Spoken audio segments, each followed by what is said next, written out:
সুপ্রিয় দর্শক, আপনাদের সবাইকে স্বাগত জানাচ্ছি আজকের সম্পাদকীয়তে। আমাদের আজকের বিষয়ের শিরোনাম সাম্প্রদায়িক সম্প্রীতি ও উস্কানি। আর এই নিয়ে আলোচনার জন্য আমাদের স্টুডিওতে আমন্ত্রণ জানাচ্ছি। আমার ডান দিক থেকে পরিচয় করে দিচ্ছি, রয়েছেন বাংলাদেশ ইসলামী ফাউন্ডেশনের মহাপরিচালক জনাব শামীম মোহাম্মদ আফজাল। আসসালামু আলাইকুম। রয়েছেন অ্যাডভোকেট মোজাহেব উদ্দিন বখতিয়ার, সদস্য সচিব আহলে সুন্নাত ওয়াল জামায়াত এবং সমন্বয় কমিটি, এবং মাওলানা ফরিদউদ্দিন মাসুদ, ইমাম শোলাকিয়া ইজ্জামাত। আপনাদের তিনজনকে স্বাগত জানাচ্ছি আজকে আমাদের আলোচনা অনুষ্ঠানে। দর্শক, জানিয়ে রাখি আমাদের আলোচনায় আপনি অংশ নিতে পারবেন, এজন্য আপনাকে ফোন করতে হবে। আপনার যে নম্বরগুলো পর্দায় দেখতে পারবেন সেই নম্বরে, এছাড়াও ফেসবুক অথবা SMS এর মাধ্যমে আপনাদের মন্তব্য সরাসরি অনুষ্ঠানে পাঠাতে পারবেন। আলোচনা শুরু করার আগে এখন পর্যন্ত যে শিরোনামগুলো আছে সেগুলো আমরা একটু দেখে নিই। শাহজালাল বিমানবন্দরে ছুরিকাঘাতে আনসার সদস্য নিহত, আহত ৩। পুলিশ বলছে ক্লিনার ও আনসার সদস্যদের সংঘর্ষ, দুষ্কৃতিকারী আটক, জানিয়েছে APBN। বহিরাগত দুষ্কৃতিকারীরাই ব্রাহ্মণবাড়িয়ায় হিন্দু মুসলিম সম্প্রীতি নষ্টের চেষ্টা করছে, দাবি স্থানীয় দুই সম্প্রদায়ের। উপজেলা নির্বাহী কর্মকর্তাকে প্রত্যাহার। নাসিরনগরে সংখ্যালঘুদের নিয়ে কটূক্তি করার অভিযোগ অস্বীকার মন্ত্রী সাইদুল হকের। বললেন, এলাকায় কিছুই হয়নি, কয়েকটি ঘরে আগুন দেওয়া হয়েছে মাত্র।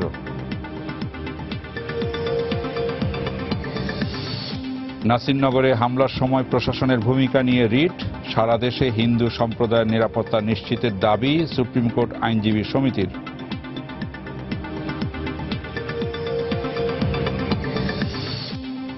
রংপুরে অস্ত্র ও জঙ্গিবাদী বইসহ 4 জেএমবি সদস্য গ্রেপ্তার। পুলিশ বলছে তাদের একজন জাপানি নাগরিক কুনিও হোশি হত্যাকারীর প্রশিক্ষক। এবং যুক্তরাষ্ট্রে প্রেসিডেন্ট নির্বাচনের প্রচারণায় হিলারির পক্ষে মাঠে নেমেছেন তারকারা। ট্রাম্প হারলেও সিনেটে রিপাবলিকানদের আধিপত্য থাকবে মনে করছেন বিশেষজ্ঞরা।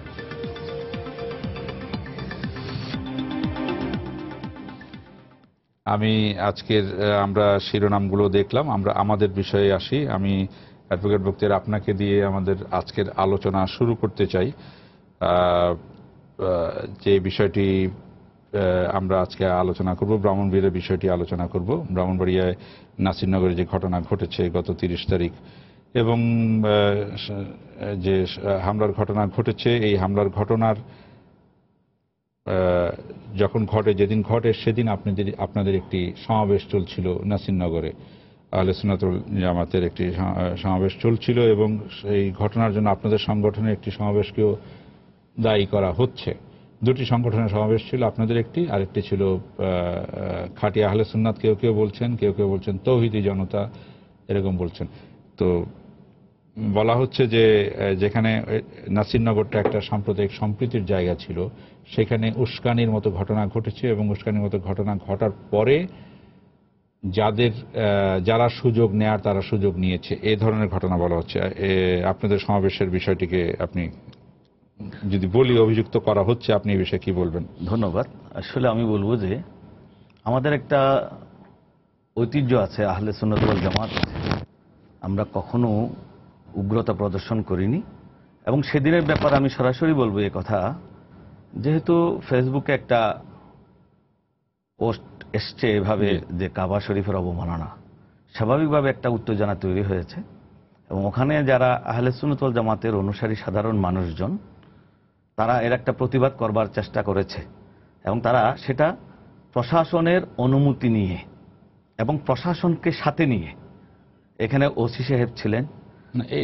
এই বিষয়টি কি আপনাদের মানে বাংলাদেশের প্রেক্ষাপটে আপনারা কি এই বিষয়টি আপনারা অনুমান করতে পারেন? এই ধরনের সমাবেশ করলে আমরা দেখি রামুর ক্ষেত্রে, রামুই তো আপনাদের কাছে, আপনি আপনার বাড়ি চট্টগ্রাম, রামু আপনাদের কাছে একেবারে জ্বলন্ত প্রমাণ। এই ধরনের ক্ষেত্রে সমাবেশ করলে কি হয় সেটা তো আপনাদের দেখা।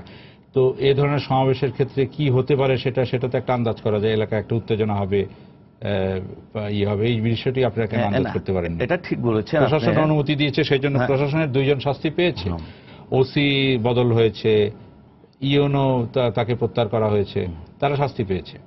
এখন ব্যাপার হচ্ছে যে আপনি যেটা বলছেন, সতর্কতা যথেষ্ট দরকার আছে। কারণ ইদানিং ব্ল্যাকমেইলিং হয় একজনের জায়গায় আরেকজন পোস্টিং করে দিয়ে নানাভাবে উস্কানি দিতেই পারে। জি, এই এতটুকু আমরা এখানে আসার আগে আপনি বলছিলেন হ্যাঁ, আমার 10টি ফেসবুক আছে। আমার ফেসবুক, আমার আইডি 10টা হয়ে গেছে, আমি জানি না কে করেছে। জি, তো এরকম যেহেতু হচ্ছে, এগুলো এই সচেতনতা সবার মধ্যে থাকা উচিত, কিন্তু সেটা সম্ভব কিন্তু যাকে হয় নিয়ে না। কথা হচ্ছে সেই রসরাজ, অশিক্ষিত ছেলে। তো এই বিষয়গুলি তখন আপনারা চিন্তা করলেন না কেন? এত বা আপনাদের চিন্তা সেই নাসিরনগর আসলে শাখা চিন্তা সময় করেনি কেন? যখন যতই গড়াচ্ছে জি। কে রসরাজ, এটা এখন বেরিয়ে আসছে, তখন মানুষ এতটুকু চিন্তা করবার সুযোগ থাকে না। এখানে প্রশাসনের বড় একটা দায়িত্ব আছে যে মানুষ যেন শান্ত থাকে, যে এখানে কিছুই হয়নি, বিষয়গুলো আমরা দেখছি। এবং আরো ব্যাপার আছে, প্রশাসন আমাদের সাথে ছিলেন, এডিশনাল এসপি থেকে শুরু করে উপজেলা চেয়ারম্যান থেকে, এবং ওনারা একটা প্রশংসা করেছেন যে আহলে সুন্নাত একটা প্রশাসন শান্তিপূর্ণ বলছে যে উত্তেজনা প্রশমনের জন্য তারা আপনাদের সাথে ছিলেন, যেন আপনারা উত্তেজিত না না হন। হন। এবং উত্তেজিত হয় নাই, এটা প্রশাসন সেটা কিন্তু প্রশংসাও করেছে। অন্য কোথাও কোন সমাবেশে কে কি করেছে সেটা ভিন্ন কথা। এখন ব্যাপার হলো যে আমি সেটা সবসময় বলি, আমি নিজেও আজকেও ফেসবুকে স্ট্যাটাস দিয়েছি, গতকাল একটা দিয়েছি, যে কোথাও এ ধরনের উস্কানিমূলক কিছু আসলে সেখানে যেন ধৈর্য ধারণ করা হয়, সবকিছু দেখে শুনে তারপর এই প্রতিবাদ। বিষয়টি আমি আপনাকে এখানে আমি একটু থামাচ্ছি। এই বিষয়টি করা হয়নি। এখন আপনারা বলছেন যে ধৈর্য ধারণ করা হয়, কিন্তু সেই ধৈর্য ধারণের বিষয়টি নিশ্চিত করার উচিত ছিল সমাবেশ করার পূর্বেই। কি বলবেন আপনি? জি, আসলে আমার বাড়ি যেহেতু ব্রাহ্মণবাড়িয়া, নাসিরনগর সম্পর্কে আমার ভালো ধারণা আছে। জি, হযরত শাহজালাল মুজাররদি আমিন রহমতুল্লাহ আলাইহির সিপাহসালা সৈয়দ নাসির উদ্দিন রহমতুল্লাহ আলাইহ, যার মুরারবন যার মাজার, তিনি নাম অনুসারে নাসিরনগর নামটা। এবং ওনার যে একটা রাজত্ব ছিল, সে 500-600 বছর আগে, সে নাসিরনগর পর্যন্ত তার সীমানা ছিল। ওনারা এমনভাবে ধর্ম প্রচার প্রসার করতেন, তাদের সাথে সব সময় হিন্দু, বৌদ্ধ, পৌত্তলিক বিভিন্ন ধরনের লোকজন থাকতেন। তার কারণ তারা নবীর পক্ষ থেকে মানুষকে সুন্দর মানুষ বানানোর দাওয়াত দিতেন। আর সেই জন্যই সেখানে হিন্দু সম্প্রদায়ের লোকজন ও মুসলমান সম্প্রদায়ের লোকজন সম্প্রীতি সহকারে বসবাস করেন। এবং বাংলাদেশের যে কোনো অঞ্চলের চেয়ে ওখানে হিন্দু সম্প্রদায়ের লোক বেশি, সেখানে সবচেয়ে বেশি। জি। কিন্তু 600 বছর আগে যেখানে হযরত সিপাহসালার নাসির উদ্দিন রহমতুল্লাহের সীমানা, সেখানে ওনার বহুত বুজুর্গ আল্লাহর ওলিদের মাজার আছে, তারা হিন্দু বৌদ্ধ মিলেমিশে থাকতেন। আর এইটা হলো মদিনার সনদের স্পিরিট, সাম্প্রদায়িক সম্প্রীতি, ভ্রাতৃত্ব। কিন্তু এখন কুচিক্র মহলে যে আজকে আপনার হেডিং দিয়েছেন, অনেক সময় আলিয়া নেসাব বলেন, কওমি নেসাব বলেন, অর্ধশিক্ষিত ওলামাকে খেপাইয়া দেন। খেপা কারা, এটাকে এখন চিহ্নিত করতে হবে। রাজনৈতিক স্বার্থ হাসিলের জন্য বাংলাদেশের একটা গ্রুপ, এটা আন্তর্জাতিক ষড়যন্ত্র শিকার, এটাকে স্পষ্টভাবে সকলে জানে। না, এই মওদুদে জামাতের আমার লোকজন একটা কাজের জন্য যদি কেউ খেপার সুযোগ পায়, তো দায়িত্ব আমি কিছুটা হবো। অবশ্যই নিতে হবে। জি। এবং সেই জন্যই আজকের এই যে ছোট্ট ঘটনাটা, এগুলো কিন্তু কিছু কিছু রিহার্সেল, যে 2018 প্রথম দিকে কি কাজ করবে, শেষের দিকে কি কাজ করবে, এবং সামনে নির্বাচনে কি করবে। এই যে সারা দেশে এখন যে ওই লোকগুলা, যে ওই যে শীতের সময় সাপ যেমন গর্তে থাকে, মোটা তাজা হয়, তারপরে বের হয়, তারা কিন্তু এখন কিন্তু সারা দেশে বিভিন্ন ওই রাজনৈতিক কর্মসূচিকে আড়ালে রেখে ব্যবসা বাণিজ্য করে, বিভিন্ন ইসলামিক মাইক্রো ক্রেডিট থেকে শুরু করে বিভিন্ন সারাটা দেশে তারা নেটওয়ার্ক করতেছে। এই নেটওয়ার্কের গুলাই তারা কিন্তু এরকম ফেসবুক মানুষকে উস্কানি দেয়। তার কারণ আমি বিশ্বাস করি, কোন বুজুর্গ আল্লাহর ওলি বা কোন বুজুর্গ আলেম এই ধরনের মন্দির ভাঙ্গার ক্ষেত্রে উৎসাহিত করবে না। এবং বাংলাদেশের হিন্দু সম্প্রদায়ের যে সমস্ত বিশিষ্ট লোকজন আছে, ধর্মগুরু আছেন, তারাও কিন্তু করে নাই কাজ। ইসলামী নিষেধে আছে, এগুলো ইসলামও নিষেধ আছে। হিন্দু ধর্মেরও আপনি কোন কিতাবে দেখান যে মসজিদে বা মন্দিরে বা কাবা ঘরকে অপমানিত করতে হবে, এমন কিছু নাই। কিন্তু এইগুলা যে তারা রাজনৈতিক স্বার্থে যারা করে, এইগুলাকে মানুষকে জানানো, এটা আমাদের দায়িত্ব হয়ে এখন পড়েছে। আমি এইখানে বলছি যে হ্যাঁ, করেছে, উস্কানি দেওয়ার জন্য করেছে, বা এখন তো এটা বলাই হচ্ছে যে রসরাজ নামের সেই ছেলে, সে অশিক্ষিত ছেলে, সে করতে পারে না। তাহলে দেখা যাচ্ছে এটার পিছনে উস্কানি আছে, যারা করতে চেয়েছিল এই ধরনের ঘটনাটা, কারো দুরভিসন্ধি থাকতে পারে। দুরভিসন্ধি থাকতে পারে। আমি মাওলানা ফরুদ্দিন মাসুদ আপনার কাছে আসি, যে এখানে তো সেখানে যে দায়িত্বশীল লোকজন যারা রয়েছেন, যেটা আপনাদের মতো একটা সংগঠন যারা রয়েছে, তো তারা প্রথমেই মাঠে নেমে যাওয়া, একটা বিচার চাই, ফাঁসি চাই বলে মাঠে নেমে যাওয়া, উত্তেজনার সৃষ্টি করা, ইসলামে কি বলে ইসলামে কি উত্তেজনার কথা বলে, না বিষয়টা কি বুঝে শুনে তারপরে এই বিষয়ে কথা বলার কথা বলে? কি বলুন আপনি? বিসমিল্লাহির রহমানির রহিম। প্রথমে আমি এই ঘটনার জন্য আমি তীব্র নিন্দা জ্ঞাপন করছি। কারণ ইসলামের দৃষ্টিতে যারা মুসলিম সমাজে ও মুসলিমরা বসবাস করেন তারা প্রতিটি তাদের জান মাল ইজ্জত আবরু সবকিছু প্রতিটি মুসলমানদের আমানত, এবং আমরা সেই আমানতকে রক্ষা করতে ব্যর্থ হয়েছি। এটা আমি আমার আজকে অত্যন্ত পরিতাপের সঙ্গে এই কথাটাকে আমার স্বীকার করতেই হচ্ছে। আর বিষয় হইল যে উত্তেজনা, রসুল করিম সাল্লাল্লাহু আলাইহি ইসলামের মতন সহনশীল দুনিয়াতে কেউ আসেননি। উহুদের যুদ্ধে রসুল করিম সাল্লাল্লাহু আলাইহি ইসলাম যাচ্ছিলেন। এর আগের রাত্র একটা জায়গায় সাহাবায়ে কেরামকে নিয়ে বিশ্রাম করছিলেন। এই জায়গায় এক ইহুদি মুনাফিক ছিল রসুল সাল্লাল্লাহু আলাইহি ইসলামের প্রতি সাংঘাতিক বিদ্বিষ্ট, মুসলমানদের প্রতিও। সে ছিল অন্ধ। সে যেই শুনছে রসুল করিম সাল্লাল্লাহু আলাইহি ইসলাম এলাকায় এসেছেন, সে তার দুই হাতে বালি নিয়ে এবং তার লোকদেরকে নিয়ে এইভাবে বালু ছুটতে শুরু করলো যে সাহাবায়ে কেরামের চোখ মুখ, রসুল করিম সাল্লাল্লাহু আলাইহি সাল্লামের চেহারা মোবারক, চুল সব ধুলায় দূষিত হয়ে গেল। এবং সে উত্তেজিত হয়ে বলতেছিল, কোথায় মোহাম্মদ সাল্লাল্লাহু আলাইহি সাল্লাম? তাকে এক্ষুনি আমি হত্যা করব, কোথায় আমাকে দেখায় দাও। সাহাবায়ে কেরাম সাংঘাতিক উত্তেজিত হয়ে গেলেন, একদম যুদ্ধাস্ত্র সবাই সঙ্গে যুদ্ধ যাচ্ছেন। এই অবস্থায়ও রসুল সাল্লাল্লাহু আলাইহি ইসলাম সাথে আছেন, তাই রসুল সাল্লাল্লাহু আলাইহি ইসলামকে বললেন, হে আল্লাহ রসুল, আপনি অনুমতি দেন, একে আমরা খতম করে দিই। রসুল সাল্লাল্লাহু আলাইহি ইসলাম বললেন, না না না, একে ছেড়ে দাও, এত অন্ধ, একে ছেড়ে দাও, এত অন্ধ।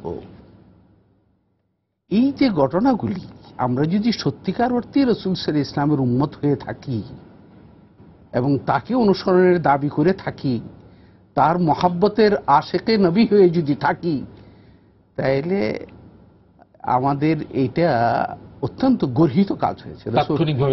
এবং রসুল করিম সাল্লাল্লাহু আলাইহি সাল্লাম, আমি মনে করি অন্য একটা হাদিসেও আছে এই কথা, যে কেউ যদি সংখ্যালঘুকে কষ্ট দেয়, তাকে অত্যাচার করে, আমি মুহাম্মদ সাল্লাল্লাহু আলাইহি ইসলাম নিজে হাসরের ময়দানে তার বিরুদ্ধে আল্লাহর কাছে অভিযোগ আনব।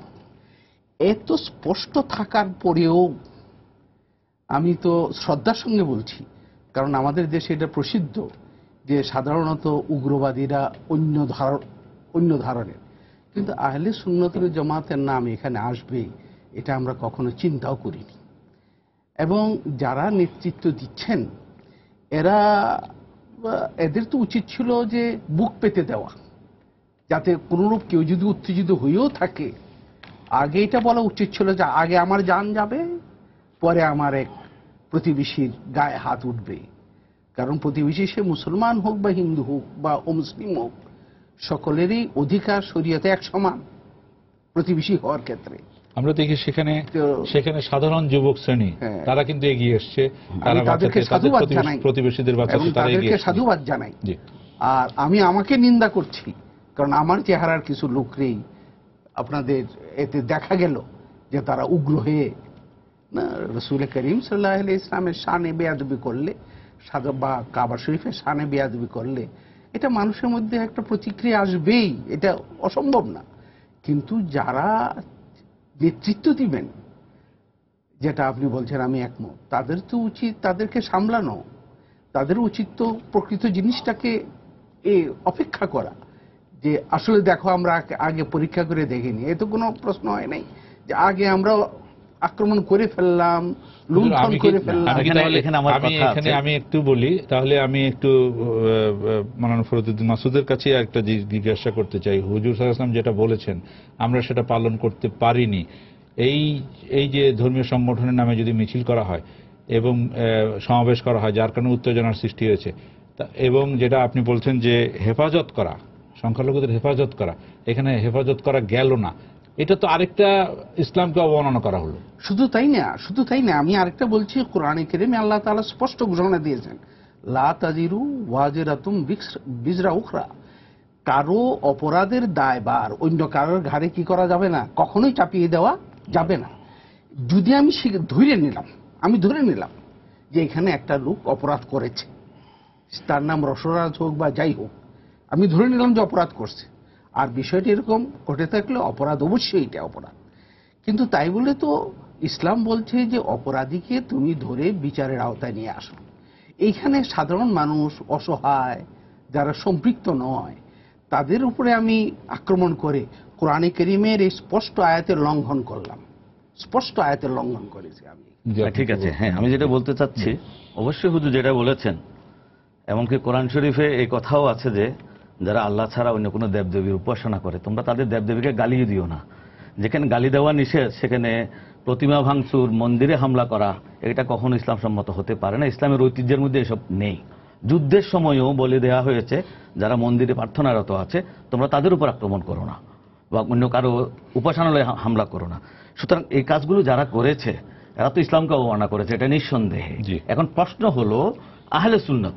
এখানে আহলে সুন্নত কিন্তু সেই দিন আহলে সুন্নাত ওয়াল জামাত যাদের সাথে আমাদের সমমনা, বলছি আমাদের আহলে সুন্নাত সমন্বয় কমিটি না, সমমনা, হ্যাঁ, তারা এখানে একটা সমাবেশ করেছে প্রশাসনের অনুমতি নিয়ে, প্রশাসনকে সাথে রেখে।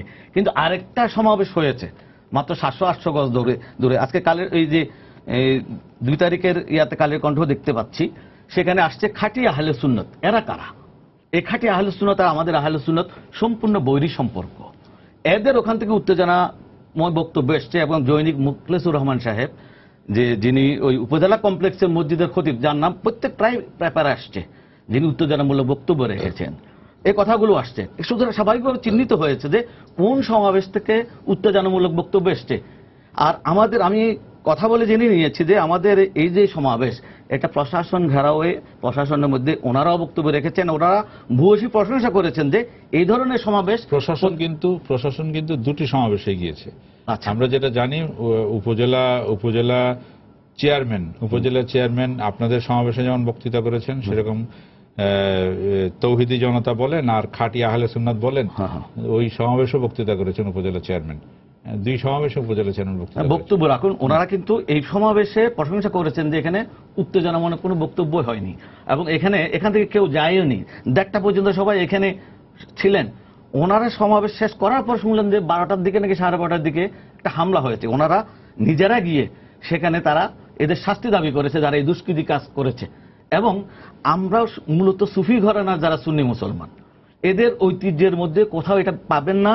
বরঞ্চ আমরা জানি যে খাজা গরিব নওয়াজ মঈনুদ্দিন চিশতি রহমতুল্লাহ আলাইহ এই যে 1192 সালে যে উনি এই উপমহাদেশে ঢুকলেন আজমির শরীফ দখলের মাধ্যমে, 700 বছর মুসলমানরা শাসন করার পরও ভারতে এখনো মুসলমানরা কিন্তু সংখ্যালঘু। সেই কথাটাই তো বলা হচ্ছে, এটাই তো আমাদের ষড়যন্ত্রকারীরা বা কুচক্রীকারীরা সুফি মতবাদের উপর একটা কলঙ্ক লেপন করতে পেরেছে তাদের। আমি এখানে আরেকটা কথা যুক্ত করতে চাই, সবাই জানে আহলে সুন্নাত কারা। হঠাৎ করে কি বিশ্বস্ততা হারানোর কারণে কেউ খাঁটি আহলে সুন্নাত নাম দিয়ে আরেকটি সংগঠন করলো, এবং তাদের সম্পর্কটা মূলত উগ্র গোষ্ঠীর সাথে তাদের সম্পর্ক, এটা সবাই জানে। আপনি স্পষ্ট করে বলেন যারা কওমি মাদ্রাসার সাথে রিলেটেড হেফাজত ঘরানার, মূলত আমি কওমি বলবো না, আমি বলবো যে হেফাজত ঘরানার একটা সংগঠন, এটা হঠাৎ করে ব্যবহার করা হয় শুধু আহলে সুন্নাতকে বিভ্রান্ত করার জন্য। এটা ইউনো বলেছেন যে হ্যাঁ, একটি হচ্ছে আহলে সুন্নাত, আরেকটি আমাদের জিজ্ঞাসা করা হয়েছিল, উনি বলেছেন যে শুনেছি তারা কওমি। তো এখন বিশ্বস্ততা যখন মানুষ হারায় তখন খাঁটি শব্দটা ব্যবহার করা প্রয়োজন হয়, যেমন খাঁটি গাভীর দুধের মতো। অর্থাৎ মানুষ বিশ্বাস করতে পারছে না এটা খাঁটি কিনা। যেহেতু মানুষ বিশ্বাস করে যে সুফি ঘরানার আহলে সুন্নাত ওয়াল জামাত এটাই ঐতিহ্যবাহী, হঠাৎ করে খাঁটি নাম দিয়ে ওনারা মাঠে নেমে সুন্নিদেরকে বিভ্রান্ত করবার চেষ্টা হচ্ছে যে হ্যাঁ, তো তাদের সুযোগটা তৈরি হয়েছে সেসব সমাবেশের কারণে। কি বলেন? আমি একটা কথা বলতে এখানে ভারতবর্ষ না, আজকে 1400 বছর যাবৎ রাসূল সাল্লাল্লাহু আলাইহি ওয়াসাল্লামের মাধ্যমে আল্লাহর পক্ষ যে দ্বীনের দাওয়াত, এটার বর্তমান প্রেক্ষাপটে বাংলাদেশের আলিয়া নেসাব, কওমি নেসাব, পীর মাশায়েখের নেসাব, তাবলিগি নেসাব, চারটাই কিন্তু যথাযথভাবে আহলে সুন্নাত জামাতের আকীদাগত কাজ করতেছে। তো মাঝখানে আমরা সে কওমি বলেন আলিয়া বলেন, এটা আমরা সে তাদেরকে জড়াবো না, কারণ তারা এটা প্রতিষ্ঠিত দিনের শিক্ষার দিনের দাওয়াতের প্ল্যাটফর্ম। কিন্তু তাদের ঘরানার নাম দিয়ে যারা নাকি ওই হঠাৎ করে খাঁটি আহলে সুন্নাত বা ইত্যাদিতে ব্যবহার করতে চাচ্ছে, তারা কিন্তু আমাদের এই সম্প্রীতির কোরআন হাদিসের দর্শনটাকে বিকৃত করতে চাচ্ছে কিছু লোকের ইন্ধনে। এলাকার যদি এই জিনিসটাকে যদি আমরা সঠিকভাবে চিহ্নিত করে নিতে পারি, তাহলে হয়তোবা যে এই যে আপনার রসরাজ, এখন আপনার মুখ থেকে শুনলাম তিনি লেখাপড়া জানে না, তা তার নাম ব্যবহার করে আমার কাবা ঘরে যদি কোন একটা মন্দির ঢুকাইয়া দেয়, তাহলে কি আমার ইসলাম এতই খাটো জিনিস? আমি নিজেও পারবো না সেটা। যা আমরা তার জন্য কি মন্দির ভাঙতে হবে? কিন্তু এই কাজগুলার কোন একটা জায়গা থেকে দেশের সম্প্রীতি, শান্তি, শৃঙ্খলা, বিশেষ করে রাজনৈতিক অঙ্গনটাকে খুঁচা দিয়ে কিভাবে একটু স্থির করা যায়, এই চেষ্টাগুলো যারা করছে, এটার জন্য সকল বুজুর্গানি দিন, ওলিয়া উলিয়া, গাউস কুতুব এবং আলিয়া কওমি সকলকে সজাগ থাকতে হবে, যেন আমাদের এই সমস্ত ধর্মীয় প্ল্যাটফর্মগুলোকে ব্যবহার করে যারা রাজনৈতিক স্বার্থ হাসিলের জন্য তারা এই কাজগুলো করতে চাচ্ছে, তারা যেন না পারে। কারণ সরল মনা মানুষ আল্লাহর উপরে, নবীর উপরে, কোরআনের উপরে একটুখানি খুঁচা লাগার মতো কিছু হইলেই তাদের উত্তেজিত হয়ে যাবে। এই যে কিন্তু এটা যে ইচ্ছাকৃতভাবে কিছু লোকে করাচ্ছে, এটা যদি আমরা সচেতন থাকি, তারা যদি উত্তেজিত করতে চায়, আমি উত্তেজিত হব না, এটাই তো ধর্মে বলা হচ্ছে। এটাই ধর্ম। এবং এটার জন্য তো আপনার কাছে আসছি যে আপনার মাধ্যমে মানুষকে জানাবো যে ভাই, যে কোন কেউ যদি ভুল করে, কোনো পাগলও যদি এরকম কোন ধর্মের, হিন্দু ধর্মের বলুন, মুসলমান ধর্মের বলুন, কোন একটা কটূক্তি কিছু করে বললেই তোমার ধর্মের ক্ষতি হবে না, এটা আদালত আছে, বিচার আছে, পুলিশ আছে, তাদের কাছে তুলে দাও। কিন্তু তোমরা যে সাধারণ মানুষকে যে খেপাই দেওয়ার যে ষড়যন্ত্র, এর সাথে কিন্তু দেশের শান্তি সম্প্রীতি নষ্টের একটা এবং রাজনৈতিক বিশৃঙ্খলা সৃষ্টির একটা অপকৌশল, এর থেকে যেন জনগণ যেন বিরত থাকে, এই কাজটা আমাদেরকে এখন থেকেই জনগণের কাছে মিডিয়ার মাধ্যমে আমাদেরকে উদ্বুদ্ধ করা উচিত। যে আপনি মিডিয়ার মাধ্যমে বলছেন, আমি হুজুরের কাছে আসি, শুধু মিডিয়ার মাধ্যমে কি যথেষ্ট? আমরা দেখি যে অন্যান্য অনেক ইস্যুতে, এই যে যখন ঘটনাটা ঘটলো, নাসিরনগরের ঘটনাটা, ফেসবুকের ঘটনাটা ঘটলো, খুব দ্রুত সেখানে মিছিল হলো, সমাবেশ হলো।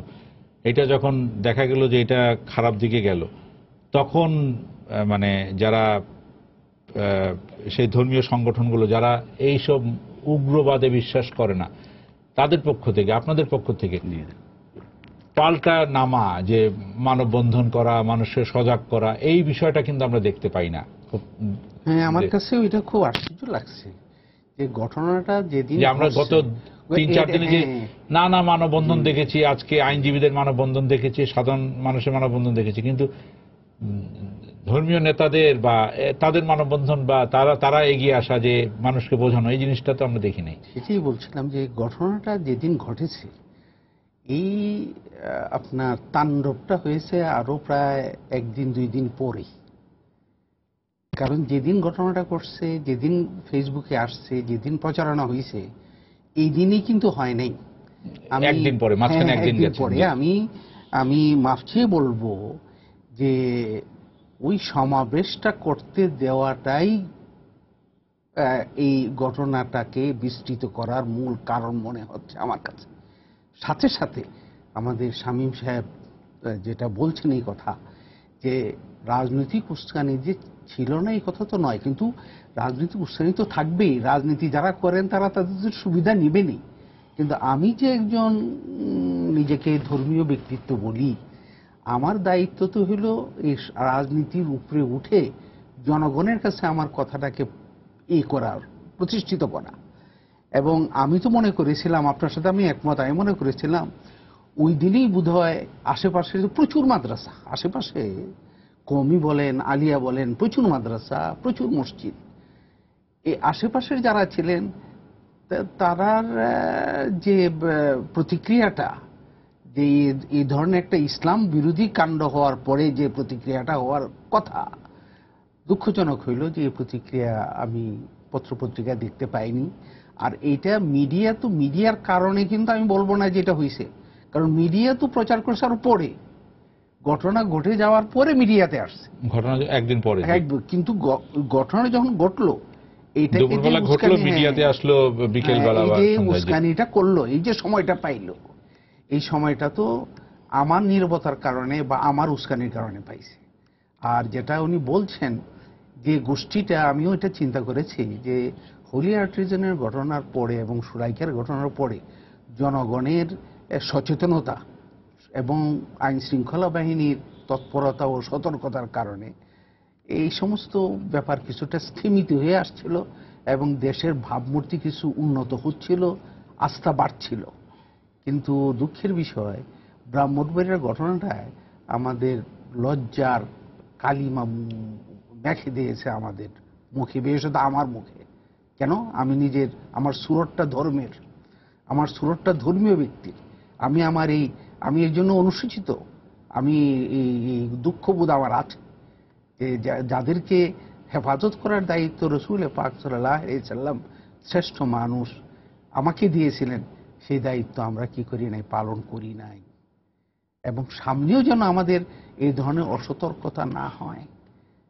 আর এতদিন পরেও এই যে সরকার যে সমস্ত পদক্ষেপ নিয়েছেন, এই পদক্ষেপকে আমি সাধুবাদ জানাই, কিন্তু আমার কাছে মনে হচ্ছে সরকারও প্রতি ক্ষেত্রে বিলম্ব করেছে। সরকার মানে যারা সরকারের প্রতিনিধি সেইখানে ছিলেন, কাজ করছেন, যারা কাজ করছিলেন, তারা কিন্তু প্রত্যেকটা ক্ষেত্রে তারা বিলম্বিত পদক্ষেপ নিয়েছেন, যেটা আরো কারণ হয়ে গেছে। আর উস্কানিটা তারা চিরকালই উস্কানি দিছে, এখনো দিব, সামনেও দিবে। কারণ তাদের কাজই হয়েছে দুষ্টামি। শয়তান চুপ করে নাই, শয়তান তো আছে এখনো জিন্দা, কিয়ামত পর্যন্ত জীবিত থাকার এ নিয়ে আসছে সেই আল্লাহর কাছ থেকে। এই শয়তানের অনুগামীরা তো তৎপর থাকবেই, কিন্তু আমরা যারা রাসূল পাক সাল্লাল্লাহু আলাইহি ইসলামের অনুগামী তাদেরকে একটু সুযোগ দেওয়ারটা, এটা আমাকে ওদের চাইতে বেশি অপরাধী মনে করতেছি। জি, এখন তাহলে আমাদের ধর্মীয় নেতারা কি করা উচিত বলে আপনি মনে করেন? হ্যাঁ, আসলে তো ইসলামের যে শান্তির এবং উদার বাণীগুলো, যে কথাগুলো হুজুর বললেন, আমি কিছু কথা বললাম, যে কোরআন শরীফ হাদিস শরীফে নির্দেশনা রয়েছে সংখ্যালঘুদের ব্যাপারে, ও মুসলিমদের সাথে কি রকম সহমর্মিতা দেখাতে হবে, তাদের রক্ত যে আমাদের রক্তের মতো পবিত্র, এই বিষয়গুলোকে আমাদের সামনে নিয়ে আসার দরকার। উদার বক্তব্যগুলো কিন্তু খুব বেশি আসছে না। এই জন্য আলেম উলামাদেরকে এবং মাজার, দরগা, খানকা শরীফ থেকে শুরু করে আমাদের যতগুলো স্থাপনা আছে সব জায়গা থেকে, মসজিদগুলো থেকে খতিব সাহেবদেরকে ইসলামের এই বাণীগুলো প্রচার বেশি করে করতে হবে। এখন ইসলামের উগ্রবাদী ব্যাখ্যা আসছে অনেক জায়গায়, যেমন কোরআন শরীফের এমন আয়াত আছে যেগুলো আসলে বর্তমানে প্রযোজ্য নয়, এগুলো যুদ্ধের সময়ের আয়াত, সেই সময়ের জন্য মুশরিকদেরকে যেখানে পাও হত্যা করো। এটাকে আমরা অপব্যাখ্যা করে তরুণদের মাথায় ঢুকে দিচ্ছি যে এরা মুশরিকদেরকে হত্যা করলে তুমি জান্নাতে চলে যাবা। এই ধরনের অপব্যাখ্যার মাধ্যমে তরুণদেরকে মূলত এক ধরনের জঙ্গি বানানো হচ্ছে। যারা মাজারে যাচ্ছে তাদেরকেও মুশরিক বলা হচ্ছে, যে যারা মাজারে যায় তাদেরকে মেরে ফেললে তুমি জান্নাতে চলে যাবা, কারণ মুশরিকদেরকে যেখানে পাও হত্যা করো। কোরআন শরীফের নির্দেশ, আসলে কোরআন শরীফের আয়াত ঠিক আছে, এগুলো প্রেক্ষাপট ভিন্ন, কখন কোন সময় কোন আয়াত নাজিল হয়েছিল এটা বর্তমানে ওই হুকুম দেওয়া প্রযোজ্য নয়।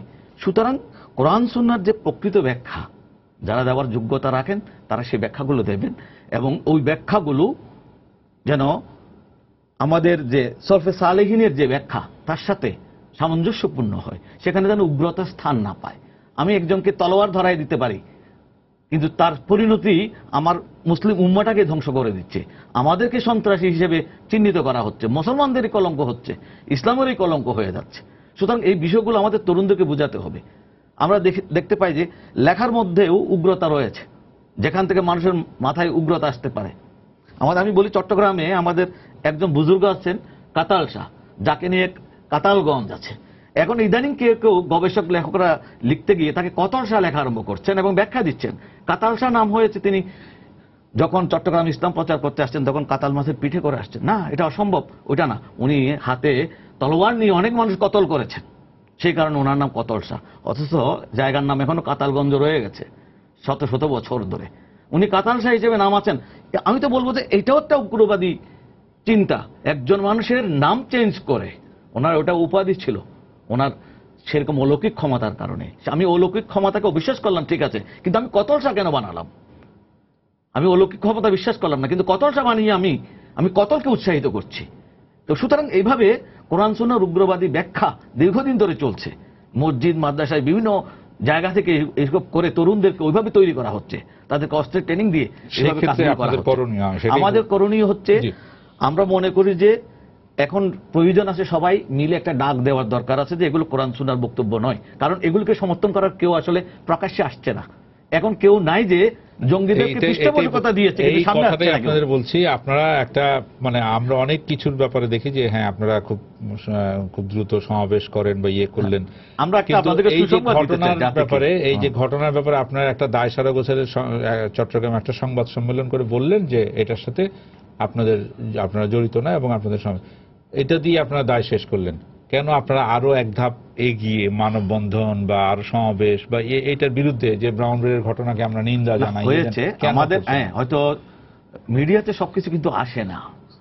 আমি একটা কথা বলি, যারা ভাঙচুর করে তারা 10 জন থাকলেও তাদেরটা প্রয়োজনে লাইভ কাস্ট করা হয়। আর আমাদের অনেক অনুষ্ঠান লাইভ করেছে, হ্যাঁ আমাদের অনেক অনুষ্ঠান লাইভ করেছেন, সেটার জন্য আপনাদেরকে ধন্যবাদ জানাই। কিন্তু আমাদের অনেক প্রতিবাদ, অনেক কিছুই যেগুলো আমরা শান্তিপূর্ণতার জন্য আমরা করেছি, অনেক কিছু কিন্তু সামনে এই বিষয়ে আমাদের এলাকায় মাহফিলগুলোতে আমাদের প্রতিবাদ হয়েছে। হ্যাঁ, যেহেতু আমরা 12 তারিখ এই বিষয়টাকে আমরা 12 তারিখ 1 নম্বরে আনবো, যে সাম্প্রদায়িক সম্প্রীতি রক্ষার জন্য আমি আজকেও কিন্তু এর উপর বক্তব্য রেখেছি। আমরা এখন চাই যে আমাদের যেটা 12 তারিখের সোহরাওয়ার্দী উদ্যানে সমাবেশ দেখেছি, সেখানে আমরা 1 নম্বরে নিয়ে আসতে চাই। এই জঙ্গিবাদ বিরোধী সমাবেশের প্রথম এবং প্রধান বক্তব্য হচ্ছে যে সাম্প্রদায়িক সম্প্রীতি এবং সহাবস্থান সমস্ত ধর্ম সম্প্রদায়ের ইসলামের যে বক্তব্যগুলো সেগুলোকে মানুষের সামনে ছেড়ে দেওয়া, এবং ওখান থেকে যে সমস্ত পীর মাশায়েখরা আসবে তাদের উপর একটা নিয়মিত কর্মসূচি দিয়ে দেওয়া। আপনারা যেখানে যাবেন সেখানে এই কর্মসূচিগুলো পালন করবেন, এবং কয়েক মাসের আমরা একটা কর্মসূচি ঘোষণা করব যেখানে নিয়মিত সাম্প্রদায়িক সম্প্রীতির পক্ষে মসজিদগুলোতে বক্তব্য রাখা হবে, এবং যে সমস্ত মাহফিল আমাদের হবে সব জায়গায় হাজার হাজার মাহফিল হচ্ছে, সেখানে যেন সাম্প্রদায়িক সম্প্রীতির বিষয়গুলো, কোরআন সুন্নাহর এই উদার বক্তব্যগুলো, সহাবস্থানের বক্তব্যগুলো জি তুলে আমি একটু আসি জনাব আফজালের কাছে। যে আমরা দেখি যে 1 জুলাই হলি আর্টিজানের ঘটনা এবং শোলাকিয়ার যে ঘটনা, ঈদের দিনের ঘটনার পরে আপনাদের তরফ থেকে একটা ইসলামী ফাউন্ডেশনের তরফ থেকে একটা উদ্যোগ নেওয়া হয়েছিল, মসজিদে কিছু একেবারে প্রেসক্রাইব আপনারা দিয়েছিলেন, কিন্তু সাথে এটা খুতবা, কিন্তু আবার সাথে এটাও ছিল যে বাধ্যতামূলক ছিল না, আপনারা জঙ্গিবাদের বিরুদ্ধে বলার জন্য আপনারা বলেছিলেন। কিন্তু আমরা এই ব্রাহ্মণবাড়িয়ার ঘটনার পরে যে এই ধরনের কিছু মসজিদে আমি জানি যে আপনাদের সারা দেশে মসজিদে আপনাদের নেটওয়ার্ক আছে, প্রায় প্রতিটি মসজিদের ইমামদের ফোন নম্বর আপনাদের কাছে আছে, আপনার যোগাযোগ আছে, তো এই ক্ষেত্রে আপনার এই কথার জবাবে বলি, যেমন আমি এখন আপনার এখানে আসছি ডাইরেক্ট চট্টগ্রাম থেকে ব্রাহ্মণবাড়িয়া ডাইরেক্ট রোডের থেকে আসছি, বাসায়ও যেতে পারিনি। কালকে চট্টগ্রামের বৃহত্তর 6টি জেলার চট্টগ্রাম ঘিরে সকল উলামায়ে কেরাম এবং আমাদের মুরব্বিয়ান কেরাম যিনিরা আছেন ওনাদেরকে নিয়ে কালকে রাত্রে প্রায় 10:30 11টা পর্যন্ত আমরা সভা করেছি। এবং আমার সভা কোথায় হয়েছে? মসজিদে। যে আমরা ঘরোয়াভাবে এই যে উস্কানি দাতাদেরকে, বহিরাগতরা যে কুকাজগুলো করতে, তাকে কিভাবে প্রোটেকশন দেওয়া যায়। এবং আজকে বৃহত্তর কুমিল্লা সহ 6টা জেলা, কুমিল্লা নোয়াখালীতে সভা করে আপনার স্টুডিওতে আসছি। আর আজকে এই চট্টগ্রাম ডিভিশন ছাড়া বাংলাদেশের বাকি যে 6টা-7টা ডিভিশন আছে, প্রতিটা ডিভিশনের প্রতিটা উপজেলায় আজকে সাম্প্রদায়িক সম্প্রীতি ভ্রাতৃত্বের বন্ধনে ইসলামী ফাউন্ডেশনের কর্মসূচির উপর আজকে সমাবেশ হয়ে গেছে। আমরা কি চাচ্ছি? আমরা কিন্তু যেমন ধরুন, আমি আজকে একটু শুনলাম ব্রাহ্মণবাড়িয়া বড় মসজিদের যিনি খতিব ছিলেন নুরুল্লাহ হুজুর, আমরা অত্যন্ত সম্মান করতাম, উনি মারা গেছেন। ওনার ছেলে এখন একটা মাদ্রাসার মুহতামিম, উনার মাদ্রাসার গেটে মন্দিরের ছবি টাঙ্গাই দিছে। আচ্ছা বলেন তো দেখি, এখন এইটাকে কোনো ধর্মপ্রাণ মুসলমান করে না? এটা না, আমরা গতকালকের ঘটনা দেখি যে ফজরের নামাজ পড়তে গিয়ে হুজুর আজান দিতে গিয়ে মসজিদ খুলে দেখে সেখানে একটা মূর্তি। আচ্ছা, মানে এটা যে উস্কানি দেওয়ার আমরা আজকে টেলিভিশনে স্পষ্ট বলতে চাই, এটা যেন প্রকৃত কোনো মুসলমানও করে নাই, প্রকৃত কোনো হিন্দুও করে নাই। কোন হিন্দু ধর্মগুরু এই কাজে তাদের কোনো কিতাবের মধ্যে তাদের ধর্মগ্রন্থের লেখা নাই, এটা করেনি। তাহলে করছে কারা? যারা আমাদের মধ্যে সম্প্রীতি নষ্ট করতে চায় রাজনৈতিক ফায়দা হাসিলের জন্য। তাহলে মূল জায়গাটা হলো সেটাই, যেটা আজকের আপনার আলোচ্য বিষয়। এবং আমরা জানি আমরা চট্টগ্রামের কিছু ঘটনা জানি যে নিয়মিত মসজিদে কোরআন শরীফ ছেড়া অবস্থায় পাওয়া যেত, পরবর্তীতে 3 জনকে ধরা হয়েছিল, শাস্তি হয়েছিল। এই কাজগুলার এখন আমাদের দেশের সুশীল সমাজ, রাজনৈতিক ব্যক্তিত্ব, ধর্মীয় সম্প্রদায়ের যারা আছে তিনিদের সকলের উচিত এই বহিরাগত যে লেবাসে এসে কুকাজগুলা করছেন এগুলো চিহ্নিত করা। হ্যাঁ, উনি আমার বক্তব্যে সে বলছেন মসজিদের খুতবায়, ওয়াজ নসিহতে, এইটা যে ধর্মের মাঝখানে থেকেই যে অন্যান্য ধর্মাবলম্বীদের সাথে সম্প্রীতি রক্ষা করে যে দাওয়াতের কাজ করতে হবে, কিন্তু এইগুলা যে ধর্মের বঞ্চ বিকৃত ব্যাখ্যা, যার সাথে ধর্ম কোনো সম্পর্ক নাই, আর সবাইকে এই বিকৃতিবাদীদের এই বহিরাগত দুষ্ট চক্র, উনি তো বলছে শয়তান, আসলে এরা আল্লাহর ফেরেশতা, শয়তান না, এটা হলো মানবরূপী শয়তান যারা ধর্মকে বিকৃত করে। আর এই ইসলামের বিকৃত, যেহেতু কোরআনকে বিকৃত করা যাচ্ছে না, ব্যাখ্যা বিশ্লেষণে বিকৃত শুরু করছে এই মওদুদি জামাতের প্রথম। আর এই বিকৃতবাদীদের সাথে যারা তৌরাতে বিকৃত করেছে এই ইহুদি, আর বাইবেলের বিকৃত যারা করছে নাসারা, এই ইহুদি নাসারা আর মওদুদিবাদী, তারা আন্তর্জাতিক একটা নেটওয়ার্ক। তাদের থেকে যদি বিশ্ববাসী, আর সবচেয়ে বড় কথা হইল তাদের থেকে মাননীয় প্রধানমন্ত্রী, তাদের থেকে আপনি বের হবেন কিভাবে? তাদের কথা যেমন মাননীয় প্রধানমন্ত্রীকে এখন এশিয়াবাসী, আমরা তো আছি, এশিয়াবাসীকে উনি এশিয়ার নেতা হিসেবে স্বীকৃতি দেন, এবং সেই সাথে সাথে বিশ্ব শান্তির জন্য উনি যে 3 বছর আগে যে ইউনাইটেড নেশনের যে মডেল, যে শান্তির মডেল রেখা ছিল, আজকে সারা বিশ্বের এটা একটা মডেল হয়ে গেছে। এই যে একটা ছোট্ট দেশ সারা বিশ্বের নেতৃত্বের আসনে আজকে চলে যাচ্ছে, এইটাকে মওদুদি জামাতি চক্ররা এবং ইহুদি নাসারাদের এই প্রেতাত্মারা এটা কোনো মেনে নিতে পারছে না। তাহলে তো আমরা এখানে এটা করতে পারি যে হ্যাঁ, মানে তাৎক্ষণিকভাবে উত্তেজিত হয়ে কোনো সমাবেশ বা যেটা আপনাদের হয়েছে সেটা আপনারা স্বীকার করেন যে এটা আপনাদের তখন ঠিক হয়নি। এখন তো মনে হচ্ছে যে আসলে এইভাবে সুযোগ নেবে। আমি নিজেও একটা ফেসবুকে স্ট্যাটাস দিয়েছি যে ভবিষ্যতে কোনো ধরনের ধর্ম অবমাননার খবর আসলে তোমরা সাথে সাথে কোনো কর্মসূচি না দিয়ে দিতে পারো, তবে মানববন্ধন জাতীয় কর্মসূচি দিতে পারো, কিন্তু বড় ধরনের কোনো সমাবেশ আহ্বান করবে না, কারণ এটা তোমরা নিয়ন্ত্রণ করতে পারবে না, কারণ এক ধরনের একটা চক্রান্ত চলছে বলে আমার মনে হচ্ছে। জি, আপনাকে দিয়ে আমি শেষ করবো যে করণীয়, সবচেয়ে বড় মুশকিল হইল যে আমরা শুধু খালি কারোর উপরে চাপিয়ে দিয়ে অভিযোগ দিয়ে তো আমরা সমাধান হয় না। চক্রান্তকারীদের উপরে চক্রান্ত তো তারা করবেই, কিন্তু মুশকিল রামুর ঘটনার পরেও আমরা শিক্ষা গ্রহণ করিনি। ওয়াজ নসিহত কম হচ্ছে না, এবং এই ব্যাপারে সতর্কতাও কম হচ্ছে, মানে জন্য আহ্বান জানানো কম হচ্ছে না, কিন্তু সেই প্রভাবটা কেন পড়ছে না সেইটার আজকে কারণটা আমাদের খুঁজে বের করা দরকার। যে আমরা কি তাইলে মানুষের হৃদয় এবং তার মগজ পর্যন্ত পৌঁছতে পারতেছি না, আমাদের কথাবার্তা পৌঁছাচ্ছে না, কেবল বাতাসই হয়ে যাচ্ছে। বিষয়টা দাঁড়াইছে এটি যে আমরা আমাদের আত্মসমালোচনা করার মাধ্যমে যে আমাদের ত্রুটিটা কোথায়। অবশ্যই চক্রান্তকারী চক্রান্ত আছে, আমি অস্বীকার করছি না, আমাদের তারা করতেই থাকবে, কিন্তু আমার এখন উচিত হবে আমার ত্রুটিটা কোথায়, এটাকে আমি আমরা বের করে এই ত্রুটিটা সংশোধন করা, এবং সহনশীলতার যে শিক্ষা আল্লাহ তাআলা এবং রসুল করিম সাল্লাল্লাহু আলাইহি ওয়াসাল্লাম দিয়েছেন। আমি একটু সময় নিচ্ছি আপনার, যে সুলহ হুদায়বিয়ার মতন সেখানে রসুল সাল্লাল্লাহু আলাইহি ওয়াসাল্লাম যে কি সহনশীলতার পরাকাষ্ঠা দেখিয়েছেন, যেখানে হযরত উমরের মতন লোক উত্তেজিত হয়ে যাচ্ছেন, হযরত আলী বলতেছেন যে আমার বিশ্বাস রাসূলুল্লাহ শব্দটা আমি কাটতে পারি না, সেইখানে রসুল করিম সাল্লাল্লাহু আলাইহি ওয়াসাল্লাম বললেন আমারে দেখাও জায়গাটা, কলমটা আমার হাতে দেও। নিজের হাতে রসুল করিম সাল্লাল্লাহু আলাইহি ওয়াসাল্লাম রাসূলুল্লাহ শব্দটাকে কাগজ থেকে কাটলেন। এইটি কাটার কারণে কি ইসলাম ক্ষতিগ্রস্ত হয়েছে না আরো লাভবান হয়েছে? বরঞ্চ আমরা দেখি তখন সংখ্যা ছিল 1400 থেকে 2000-এর মধ্যে, আর এরপরে মাত্র 2 বছরে মুসলমানদের সংখ্যা 10,000-এর উপরে চলে যায়।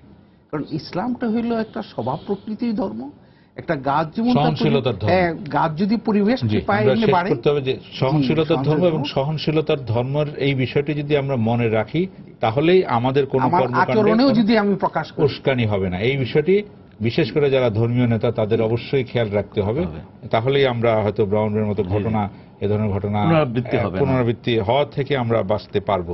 আপনাদের 3 জনকে ধন্যবাদ। সুপ্রিয় দর্শক, আপনারা যারা এতক্ষণ আমাদের সঙ্গে ছিলেন আপনাদেরকে ধন্যবাদ জানিয়ে আজকের মতো এখানেই শেষ করছি। শুভরাত্রি।